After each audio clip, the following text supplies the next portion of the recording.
পারিবারিক কলহের জেরে স্ত্রীর বিরুদ্ধে স্বামী মামলা করেছেন। বিপরীতে স্বামীর বিরুদ্ধেও স্ত্রী মামলা করেছেন কলমচৌড়া থানায়। সংবাদ সূত্রে জানা যায়, বক্সনগর গ্রাম পঞ্চায়েতের ৫ নম্বর ওয়ার্ডের মুল্লামুড়া এলাকার ফারুক মিয়ার পরিবার গত ২ বছর যাবৎ অশান্তিতে ভুগছিল। ফারুক মিয়া এলাকার মুসলিম মিয়ার মেয়ে নয়নতারাকে গত ২০০১ সালে অর্থাৎ আজ থেকে ১৯ বছর আগে সামাজিক রীতি মেনে বিবাহ করেন। তাদের একটি কন্যা সন্তান ও একটি পুত্র সন্তানও রয়েছে। বিবাহের কয়েক বছর পর ফারুক মিয়া বিদেশে চলে গেলে তার স্ত্রী বক্সনগর টাউন হল সংলগ্ন এক ঠিকাদারের সাথে প্রেমে লিপ্ত হয়। স্বামী ৩ বছর বিদেশে থাকার পর কুকীর্তির খবর পেয়ে বাড়িতে আসলেও কোনো কাজের কাজ কিছুই হয়নি।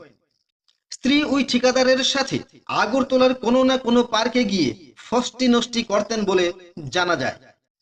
নিজের চোখে সবকিছু প্রত্যক্ষ করার পর স্বামী এইসব কুকীর্তি সহ্য করতে না পেরে শেষ পর্যন্ত বিষপান করে আত্মহত্যা করার চেষ্টা করেছিলেন।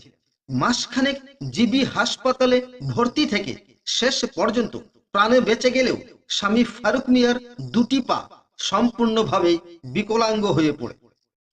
স্ত্রী তার এই বিকলাঙ্গ অবস্থা দেখে তার সাথে থাকতে নারাজ, সংসার করতে নারাজ। বিচ্ছিন্ন হয়ে যায় সম্পর্ক দুজনের মধ্যে।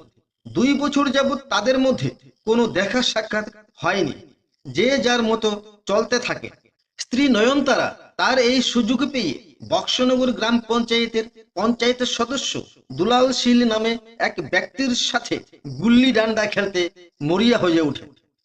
এইদিকে স্বামী ফারুক মিয়া গত ১৭ দিন আগে বিশালগড় করইমুড়া এলাকা থেকে একটি মেয়েকে বিবাহ করে নিয়ে আসে। এই খবর স্ত্রী নয়নতারা শুনতে পেয়ে তেলে বেগুনে জ্বলে ওঠে। এই সব সহ্য করতে না পেরে স্বামীর বাড়িতে গিয়ে আক্রমণ চালায়। তার শাশুড়ি মায়ের কাছ থেকে একটি মোবাইল ফোন ও ২০,০০০ টাকা ছিনিয়ে নিয়ে আসে এবং তার মা ও বিকলাঙ্গ স্বামীকে মারধর করারও চেষ্টা করে।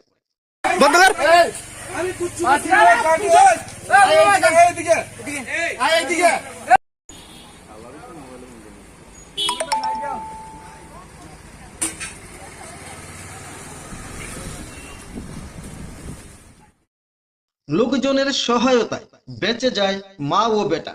পরে সোজা চলে যায় তার বিকলাঙ্গ স্বামীর চায়ের দোকানে।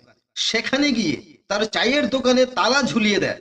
এইসব ঘটনা স্বামী ফারুক মিয়া সহ্য করতে না পেরে কলমচৌড়া থানায় একটি মামলা দায়ের করেন স্ত্রীর বিরুদ্ধে।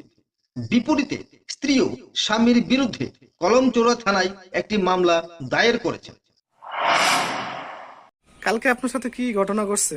যেখানে আমি বাড়িতে গেছি, বাড়িতে যাই আমার বাড়িতে ঘর মোর বাইন্দে আমার মোবাইল টাকা নিয়েছে ২০,০০০, মোবাইল দিয়ে গেছে। কে নিছে এটা? নয়নতারা বেগম। কে? নয়নতারা বেগম। নয়নতারা আপনার কি হয়? আমার আগে স্ত্রী ছিল, কিন্তু আমার থেকে ২ বছর ধরে আলাদা। কেন এমন হয়েছে? কেন? আমি অসুস্থ হইতে আমার ফালাই দিয়ে গেছে। আমি এখানে দোকান করে আমি খাই, কিন্তু আমাকে একটা বাসে রাখি। কিন্তু এখন আইয়ে দেখি দোকানটা আমার তালা লাগা গেছে। কিভাবে অসুস্থ হয়েছেন আপনি? এর কারণে বিষ খেয়ে আমি এরকম হয়েছি। চলে আমি দোকানে তালা কে লাগাইছে?